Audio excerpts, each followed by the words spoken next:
Hey guys, I figured I would go ahead and toss this into the video too. It's been about a week since I got back from Drummond Island, and I've even got my Drummond Island mug here. I love it. Got it at a gift shop. But I just got my Drummond Island Badge of Honor today for the South Route to Marblehead. So I'm going to stick this on, and I figured I'd show you guys how to do it in case you've never done one.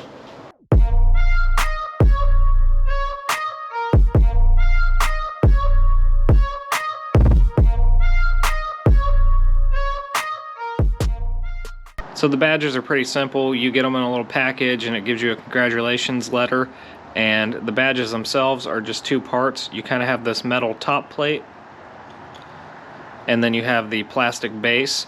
The base has a sticky up top that you'll peel off and stick this into, and then the base has its own sticky so you can attach it to a surface. So personally, I usually start out with taking the metal plate off, and then I remove the top sticky and I fix the metal plate in there. So let me try and do this on camera. Don't want to mess it up.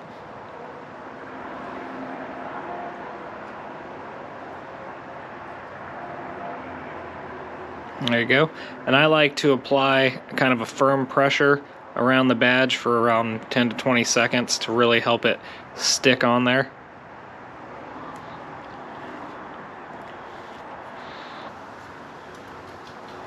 So then the next step would be to decide where you're going to put it on the Jeep. Or some people don't even put them on the Jeep. They kind of make like a plaque to hang on the wall or something similar to that, which is pretty neat. Personally, I like to display mine on the Jeep, as you can see. One thing about the ones on there is they were on the Jeep before I added that armor, so I had to peel them off. And then instead of trying to use a new kind of sticky tape to put them on there, I used an epoxy. Because I didn't want to lose them, I didn't want them to fall off. So they're not nearly as straight as they used to be because the epoxy was a liquid, and as it was drying, you know, it was kind of, they were sliding a little bit. So once you decide where you want them, you're going to want to clean the spot on the Jeep. Use like alcohol wipes or something just to clean off any dirt or grime so it gets a good adhesion. So I'm going to do that real fast, and then I'll be back with you. So one thing I decided to do with my badges was keep them in the order I actually did the trails. So it's kind of like a history of how the Jeep has progressed and where I've gone with it. It's just kind of a neat little thing I thought would be cool. That way I could remember how I did everything and in what order. So I don't plan on being too technical with this. I'm just roughly going to eyeball it and stick it on there so it looks pleasing to the eye.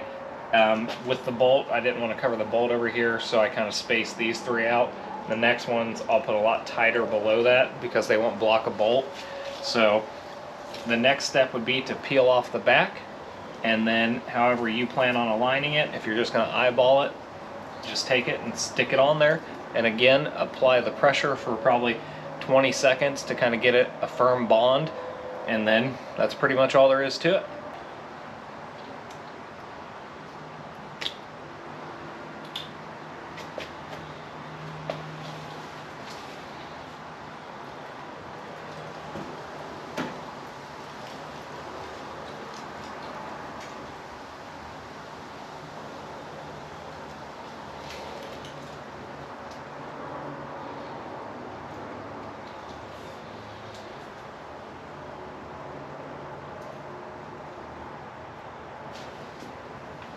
So one other thing is I always kind of keep it angled so only one side is barely touching, and it can kind of help me slowly adjust it, and if I don't like it I can easily take it back off, and then I gently kind of set it down and correct it as I'm going, and that keeps it from getting like a really good stick where I can't then adjust it anymore.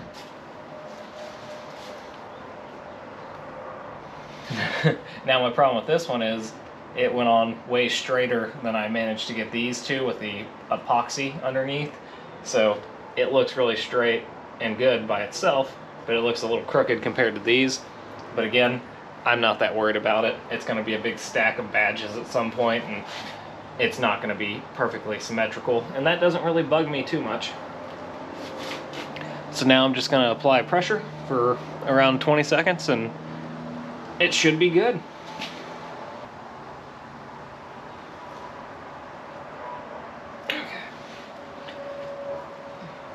Well, alright. And that's pretty much all there is to putting a badge of honor on your Jeep.